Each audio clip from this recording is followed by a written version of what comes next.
मैं आज पागल नहीं हूँ, लेकिन कल पागल हो सकता हूँ। ये बात विलियम जेम्स ने तब कही थी, जब वो अमेरिका के एक पागल खाने से लौट रहे थे। उनकी बात भविष्य में इतनी गहरी साबित हो जाएगी, उन्हें भी नहीं पता था। आज हर 4 में से एक आदमी मनोरोगी है। भारत की जनसंख्या से जोड़े तो मामला और करीब हो सकता है। क्या आपको पता है, आप जिस दोस्त के साथ इतने साल से रह रहे हैं, वो मनोरोगी है? या फिर कहीं आप ही इस मेंटल डिसऑर्डर से तो नहीं पीड़ित हैं? बात आज साइकोपैथ्स की होगी। साइकोपैथ्स को हम इंसानी दुनिया का एक शिकारी भी कह सकते हैं, जो लोगों का शिकार अपने निजी स्वार्थ के लिए करते हैं। साइकोपैथ मैनिपुलेटिव, झूठ बोलने में महारत। अक्सर वो एक तरह का झूठ गढ़ते हैं, जैसे मेरे साथ पास्ट में अच्छा नहीं हुआ, मुझे सताया गया। फर्जीवाड़ा। साइकोपैथ आपको समाज के हर वर्ग, हर क्षेत्र में गश्त लगाते दिखाई पड़ जाएंगे। ज्यादातर साइकोपैथ्स कॉरपोरेट और पॉलिटिक्स की दुनिया में पैर जमाए मिल जाएंगे। हो सकता है कि आप उनमें से किसी से मिल भी चुके हो।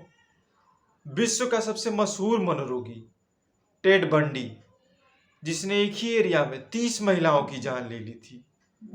महिलाओं को जान से मारने में उसको प्लेजर महसूस होता था।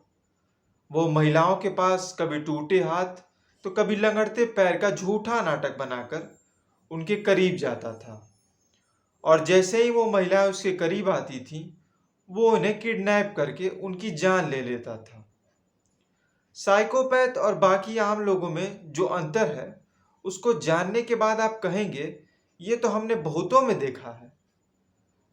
साइकोपैथ बहुत ज्यादा झूठ बोलते हैं। उनके में करुणा और भावना की झलक लेस मात्र भी नहीं दिखती। अक्सर वो दूसरों से रिश्ता इसलिए बनाते हैं ताकि उनको कोई निजी स्वार्थ पूरा हो जाए। साइकोपैथ अपने फायदे के लिए दूसरों की मिमिक्री भी करते हैं। वो उनकी व्यवहार की नकल करते हैं ताकि उनको अपनी बात मनवाने पर राजी कर लिया जाए। साइकोपैथ सेल्फ सेंटर्ड होते हैं, मतलब अपने मुंह मियाँ मिट्ठू। किसी सभा या किसी गैदरिंग में अगर उनका जिक्र ना किया जाए, तो वो उसमें जबरदस्ती टांग अड़ा के सेंटर ऑफ अट्रैक्शन बनने की कोशिश करते हैं। साइकोपैथ, उनका एक प्रिंसिपल का एक ही फंडा होता है कि वो जो भी काम कर रहे हैं उसमें उनको चरम आनंद मिलना चाहिए, चाहे वो किसी को मारना, पीटना, ड्रग्स, सेक्स, करियर। साइकोपैथ अपने करियर में बहुत सफल होते हैं, लेकिन इसका ये मतलब नहीं कि सफल होने के लिए हम मनोरोगी या साइकोपैथ बन जाएं, क्योंकि उनका ये व्यवहार नेचुरल होता है। साइकोपैथ को पावर गेन करने में बड़ा मजा आता है। वो जिस भी क्षेत्र में रहते हैं, उसमें उनको सर्वोच्च पद पे रहना पसंद होता है, जिससे उनका डोमिनेटिंग और कंट्रोलिंग नेचर सामने आता है। हिटलर का यह मानना था कि प्रथम विश्व युद्ध का होना उसके लिए सौभाग्य से कम नहीं है। मनोरोगियों को अपने अंदर कोई कमी नहीं दिखाई देती, और उनके जीवन में अगर कोई खराब स्थिति आ जाए तो वो उसे ब्लेसिंग की तरह देखते हैं। ज्यादातर शोधों में पता चला है कि साइकोपैथ चार्मिंग, कॉन्फिडेंट, कैरिस्मेटिक होते हैं। पॉलिश साइकोलॉजिस्ट के मुताबिक मार्थन ये कहते हैं कि दुनिया के जितने पॉलिटिकल लीडर्स हैं वो साइकोपैथ ही हैं, क्योंकि उनकी अपनी बात मनवाने की एक कला होती है। अक्सर वो स्पीच देते वक्त हैंड गेस्चर का इस्तेमाल करते हैं, जिससे सामने वाला उनके शब्दों पर न जाकर बॉडी मूवमेंट्स में ही फंसा रह जाए।